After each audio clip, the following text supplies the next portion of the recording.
Hello friends, welcome to my YouTube channel. Friends, यदि आपका account bank of Baroda में है और आप पेमेंट के लिए चेक का यूज़ करते हैं तो फ्रेंड्स 1 फरवरी 2022 से बैंक ऑफ बड़ौदा के चेक क्लियरिंग सिस्टम में उसके रूल में कुछ चेंजेस होने जा रहे हैं। तो फ्रेंड्स, आपको इन चेंजेस के बारे में जानना बहुत ही ज़्यादा ज़रूरी है, नहीं तो आपका चेक हो सकता है कि रिटर्न भी हो जाए, बाउंस भी हो जाए। तो फ्रेंड्स, चलिए बात करते हैं कौन कौन से चेंजेस हैं जो कि बैंक ऑफ बड़ौदा के चेक क्लियरिंग सिस्टम में होने जा रहे हैं। फ्रेंड्स, मान लीजिए आपने किसी को 2 लाख का चेक इशू किया, बैंक ऑफ बड़ौदा का चेक इशू किया और उसका अकाउंट जो है स्टेट बैंक ऑफ इंडिया में है।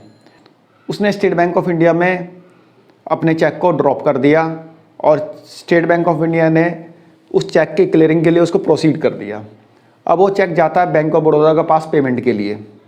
तो बैंक ऑफ बड़ौदा क्या करेगा, उसकी पेमेंट करने से पहले वो आपको कॉल करेगा, जिसने उस चेक को काटा है, यानी जिसने चेक पे साइन किए हैं उसको कॉल करेगा बैंक ऑफ बड़ौदा और उस चेक का क्रॉस वेरिफिकेशन करेगा। उसके बारे में पूछेगा कि किसको आपने चेक दिया है, कितने अमाउंट का दिया है, इन सब चीज़ों के बारे में वो आपसे इंक्वायरी करेगा। यदि आपने उसके बारे में बता दिया तब तो उसके पेमेंट वो कर देगा, अदरवाइज़ उस चेक को वो स्टॉप कर सकता है, उसकी पेमेंट रोक सकता है, उसको बाउंस भी कर सकता है। तो फ्रेंड्स, समस्या अब ये है कि मान लीजिए आपने फ़ोन नहीं उठाया, फ़ोन स्विच ऑफ है, फ़ोन नॉट रीचेबल है, तो फिर क्या आपने जिसको पेमेंट की है उसको क्या पेमेंट नहीं मिलेगी क्या? अब फ्रेंड्स, दिक्कत यहाँ पे यह है कि सपोज डेट आपने फ़ोन नहीं उठाया, बैंक से फ़ोन आया, आपने फ़ोन नहीं उठाया, या फिर आपका फ़ोन स्विच ऑफ है या फिर नॉट रीचेबल है, तो ऐसी पोजीशन में क्या बैंक उसकी क्लियरेंस को रोक देगा, चेक को बाउंस कर देगा? जी हाँ फ्रेंड्स, कर सकता है बैंक। तो आखिर इसका सॉल्यूशन क्या है?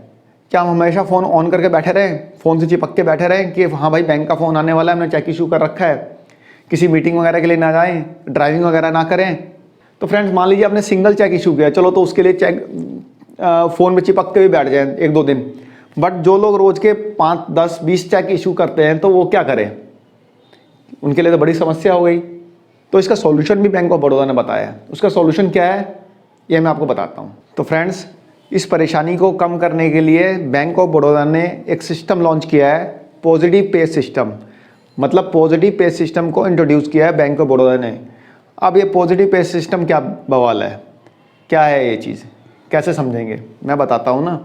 फ्रेंड्स, पॉजिटिव पे सिस्टम के अंडर में आपको जब आप चेक काटेंगे ना, किसको पेमेंट करेंगे, उसके बारे में पहले ही बैंक को आप इंटीमेट कर देंगे।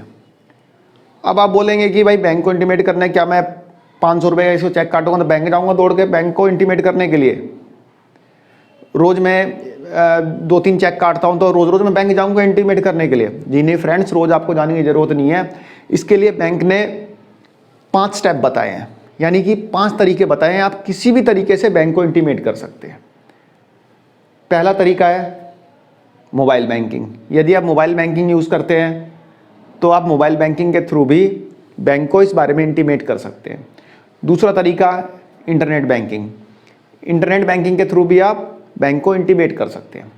तीसरा तरीका है ब्रांच जाकर। ब्रांच जाकर एक फॉर्म भरना पड़ेगा, आप ये फॉर्म देख सकते हैं। इस फॉर्म का लिंक मैं डिस्क्रिप्शन बॉक्स में भी दे दूंगा। इस फॉर्म को भर के आप ब्रांच में सबमिट कर देंगे तो आपका चेक जब क्लियरिंग के लिए आएगा तो उसकी पेमेंट इजीली हो जाएगी, आपसे कंफर्म करने की ज़रूरत नहीं पड़ेगी। नेक्स्ट जो तरीका है एसएमएस भेजकर। आपको अपने रजिस्टर्ड मोबाइल नंबर से जो बैंक ने जो नंबर इशू कर रखा है उस नंबर पे आपको एसएमएस करेंगे, जिसमें आप चेक का नंबर, डेट, पेई की डिटेल, अमाउंट, ट्रांजैक्शन कोड वगैरह भर के आप 8420009988 पे आप एसएमएस कर देंगे तो बैंक को इंटीमेशन पहुंच जाएगा। अगला जो तरीका बैंक ने बताया हुआ है कॉल सेंटर पे आपको कॉल करके, यानी जो उनका टोल फ्री नंबर है उस टोल फ्री नंबर पे कॉल करके आप चेक की सारी डिटेल बता देंगे तो आपका चेक जब प्रेजेंट होगा पेमेंट के लिए उस समय आपको कंफर्मेशन के लिए कॉल नहीं आएगी, बैंक के पास ऑलरेडी इंटीमेशन पहुँच जाएगी कि हाँ भाई पर्टिकुलर चेक के रेफरेंस में आपने सारी डिटेल दे दी है। तो इन 5 तरीकों के बारे में बैंक ने बताया है। देखिए फ्रेंड्स, इसमें जो मैंने बताया कि चेक नंबर, डेट, पेई नेम, अमाउंट और ट्रांजैक्शन कोड। इसमें ट्रांजैक्शन कोड क्या चीज़ है फ्रेंड्स? जो चेक के सबसे नीचे आप देखेंगे MICR, चेक के बाद MICR कोड लिखा होता है, उसके बाद एक 2 डिजिट का नंबर लिखा रहता है, वही होता है ट्रांजैक्शन कोड। आप इस चेक में देख सकते हैं, इसमें सारी डिटेल दी हुई है कि डेट कहाँ पे है, चेक नंबर कहाँ पे है, पेई का नेम कहाँ पे है, अमाउंट कहाँ पे है, ट्रांजैक्शन कोड कहाँ पे है। इस तरह से आपके चेक में भी दी हुई होगी, उन सभी चीज़ों को आपको मेंशन करना पड़ेगा। अब बात आती है कि क्या हमें हर चेक की डिटेल देनी पड़ेगी? नहीं फ्रेंड्स, जो चेक आप 50,000 से ऊपर के इशू करेंगे, यानी 50,000 से ऊपर के जो चेक इशू करेंगे आप, उन्हीं की डिटेल आपको देनी है। ये नहीं कि 4,000, 5,000, 6,000 के लिए बैंक आपको कॉल करने जा रहा है कि हाँ भाई आपने चेक इशू किया, उसकी डिटेल नहीं दी, ये चेक मैं आपको वापस कर दे रहा हूँ, ऐसा नहीं है। सिर्फ 50,000 से ऊपर के जो चेक रहेंगे उसके लिए आपको ये सारी डिटेल भर के बैंक को प्री इंटीमेशन करना पड़ेगा, यानी एडवांस में आपको बैंक को बताना पड़ेगा हाँ भाई मैंने इस नंबर का चेक काटा है, इस आदमी के नाम पे काटा है, इतने अमाउंट का काटा है, उसकी डेट ये है और ट्रांजैक्शन कोड ये है।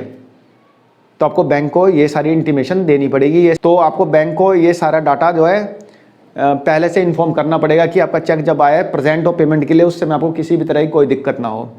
अब बात आती है कि मोबाइल बैंकिंग से हम कैसे बताएंगे, नेट बैंकिंग से कैसे बताएंगे, अब और SMS के थ्रू कैसे बताएंगे, कॉल सेंटर का टोल फ्री नंबर क्या है, इस सारी डिटेल मैं डिस्क्रिप्शन बॉक्स में एक PDF लिंक बना के दे रहा हूँ, वहाँ से आप देख सकते हैं। बाकी मैं आप यहाँ पे भी देख लीजिए,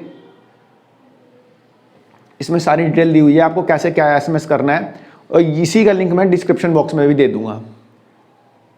तो फ्रेंड्स एक बहुत ही इंफॉर्मेटिव वीडियो है ये, जिसका अकाउंट बैंक ऑफ बड़ौदा में है वो लोग ध्यान रखिएगा, नहीं तो 1 फरवरी के बाद आपको दिक्कत आ सकती है। तो फ्रेंड्स एक छोटी सी इन्फॉर्मेशन थी, आशा करता हूँ आपको पसंद आई होगी। धन्यवाद, नमस्कार।